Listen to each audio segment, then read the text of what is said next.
ragazzi, qual è la scintilla che fa dire a Innocenzo ok, raccontiamo una storia, ok, giriamo un film? Sono scintille sempre diverse, essenzialmente hanno a che fare con, con un livido, con una ferita che va in qualche modo, non dico lenita, ma quantomeno affrontata. Diciamo che parte da questo, è una scorciatoia anche un po' per analizzarci, quindi va bene così.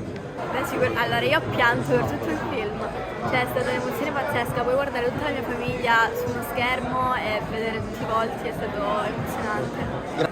Allora, quando l'ho visto in grande schermo mi sono emozionata, come si è emozionato anche il pubblico, per cui diciamo quello che ho sentito è qualcosa di vero, cioè che è arrivato al pubblico. Ci sono persone che mi fermano per strada e mi dicono quanto ci siamo divertiti quando fai quel gioco, quanto ci siamo emozionati quando fai quella scena, quindi è veramente tangibile il lavoro fatto. E poi la prima più grande emozione è stato aver avuto questo riconoscimento anche dai fratelli di Paolo, che si sono emozionati, hanno ritrovato qualcosa della loro madre e questo mi ha fatto particolarmente bene. Beh, io l'ho accolto con grande sorpresa perché non era così scontato. Un documentario lungo, perché dura 2 ore e mezza, in un'epoca in cui la gente fatica ad andare al cinema.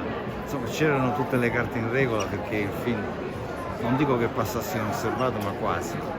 E quindi quello che poi invece è accaduto in tutta Italia è stato un fatto talmente inaspettato, talmente incredibile da regalarci una gioia veramente inspiegabile.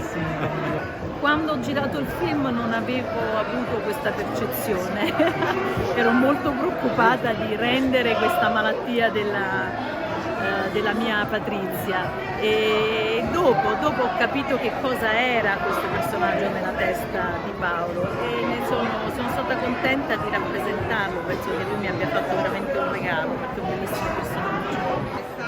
La prima volta in realtà non ho ben capito cosa stesse accadendo, anzi mi sono detto ma davvero sono io il protagonista del film e quindi mi devo vedere per 2 ore e ho pensato disastro, malissimo, però allo stesso tempo poi a Venezia me ne sono godito un po' di più e c'è stato un momento particolare in cui il 2 settembre stavo lì a vedere il film appunto con Paolo e altri membri del cast e appunto c'è la scena della zuppa di latte con mia mamma e per un attimo ho pensato davvero, cioè come d'altronde durante le riprese, però mi è ritornato quell'idea di mia madre e quei momenti, ecco, quindi questa sicuramente è una cosa che mi è rimasta molto impressa.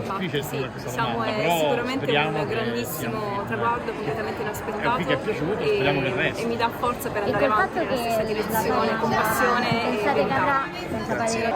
I was blown away. I didn't expect it to be so powerful. I don't have expectations before seeing a movie, but I have to say that I was surprised how strong it is actually.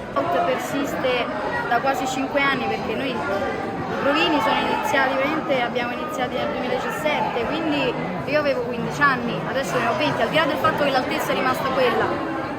Anche il musetto magari oggi è un po' più truccato, ma sempre Matilde sono, sempre l'Aurorella di una volta, però è molto forte, nonostante tutto questo tempo. Freaks Out mi ha fatto vivere veramente tantissime emozioni molto forti e questa è una di quelle e quindi l'emozione oggi giocherà brutti scherzi per me. Io infatti già mi sto avvarando, sto già facendo qualche gaffa in modo tale che posso rilassarmi, tanto ormai è andata. Come facciamo?